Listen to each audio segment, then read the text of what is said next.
ఓం సదాశివసమారంభాం వ్యాసశంకరమధ్యమాం అస్మదాచార్యపర్యంతాం వందే గురుపరంపరాం. జ్యోతిష్ శాస్త్రాన్ని భావితరాల వారికి ప్రసాదించిన ఋషుల యొక్క పాదపద్మాలకి నమస్కారం చేసుకుంటూ, అలాగే నాకు జ్యోతిష విద్యను నేర్పిన గురువర్యులు జ్యోతిష బ్రహ్మ కీర్తిశేషులు శ్రీ ఏరంకి సూర్యనారాయణమూర్తి గారు, సూర్యశ్రీ దైవజ్ఞ గారి యొక్క పాదపద్మాలకి నమస్కారం చేసుకుంటూ, ఓం శ్రీ మహాగణాధిపతి నమః, శ్రీ గురుభ్యో నమః, హరి ఓం. వీక్షకులందరికీ నమస్కారం.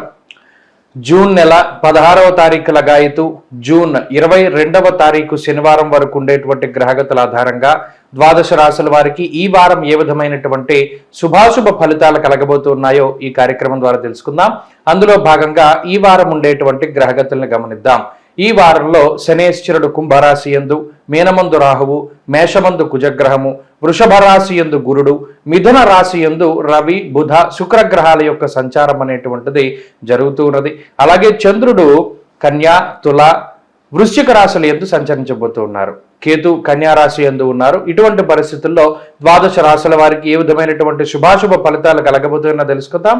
మీనరాశి వారికి ఈ వారం సాధారణమైనటువంటి గ్రహస్థితి గోచరిస్తూ ఉన్నది. ప్రత్యేకించి ఈ వారంలో చంద్రబలం చాలా తక్కువగా ఉండడం, కేవలం వారాంతంలో మాత్రమే చంద్రుడు అనుకూలిస్తూ ఉండడం, అలాగే చతుర్థ స్థానమందు శుక్రుడు, చతుర్థ స్థానమందు బుధుడు అనుకూలంగా ఉండడం, ఈ రెండు గ్రహాల మీదే ఈ వారం మొత్తం ఫలితం కూడా ఆధారపడి ఉంటుంది. అయితే ఈ గ్రహస్థితి ప్రత్యేకించి ఈ రాశి వారికి ఆరోగ్యంపై, అలాగే ఆర్థిక పరిస్థితులపై, ఉద్యోగముపై, కుటుంబ పరిస్థితులపై ఎక్కువగా ప్రభావాన్ని చూపెడుతూ ఉంటుంది. మొట్టమొదటిగా ఆరోగ్య పరిస్థితిని కనుక పరిశీలనం చేసినప్పుడు తృతీయ స్థానమందు గురుడు, జన్మరాశి యందు రాహువు, 2-12 స్థానాల్లో క్రూరమైనటువంటి అర్గళము అనేటువంటిది ఆరోగ్యపరమైనటువంటి భయాన్ని కలగజేస్తుంది. ఇది వచ్చినటువంటిది చిన్న ఇబ్బంది అయినప్పటికీ ఏదైనా భయంకరమైనటువంటి వ్యాధులు వచ్చాయేమో అనేటువంటి భయం మాత్రం చాలా అధికంగా ఉంటుంది. ఈ మానసికమైనటువంటి భయం వల్లే కొంత ఎక్కువగా ఇబ్బంది పడుతూ ఉంటారు తప్పితే ఈ రాశి వారికి మరి ఏ ఇతరత్ర ఇబ్బంది ఉండదు. కించిత్ కొద్దిపాటి ఇబ్బంది, శారీరక అనారోగ్యం ఏర్పడినా కూడా దాని గురించి అతిగా ఆలోచించడము, అతిగా భయపడ్డం లాంటి అంశాలన్నీ కూడా ఈ రాశి వారిలో కనబడుతూ ఉన్నాయి. అది ఈ రాశికి 12, 1, 2 స్థానాల్లో సంచరించేటువంటి క్రూర గ్రహాల వల్ల ఏర్పడినటువంటి పరిస్థితి.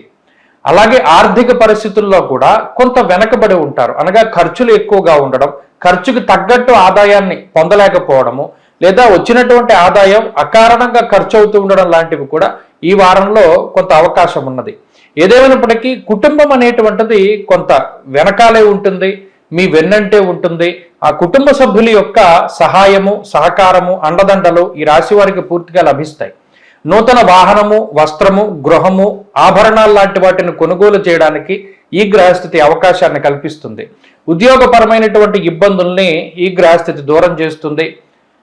మరీ ముఖ్యంగా వ్యాపార లాభానికి అవకాశాన్ని ఇస్తుంది. చదువుకునేటువంటి వారికి కొంత వెసులుబాటుని ఈ గ్రహస్థితి కల్పిస్తూ ఉంటుంది. కాబట్టి ఈ వారంలో ప్రత్యేకించి ఈ గ్రహస్థితి వల్ల అటు మానసిక ఇబ్బందులు, ఆరోగ్యపరమైనటువంటి సమస్యలు మినహాయించి మరి ఏ ఇతరత్ర ఇబ్బందులు కూడా కనబడడం లేదు.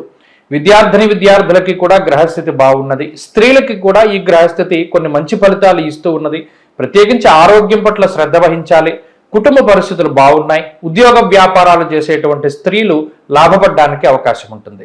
మీనరాశి వారి ఈ వారం మరింత అనుకూలమైనటువంటి ఫలితాలను సాధించడానికై సుబ్రహ్మణ్య ఆరాధన విశేషించి చేస్తూ ఉండడం చెప్పదగినటువంటి సూచన.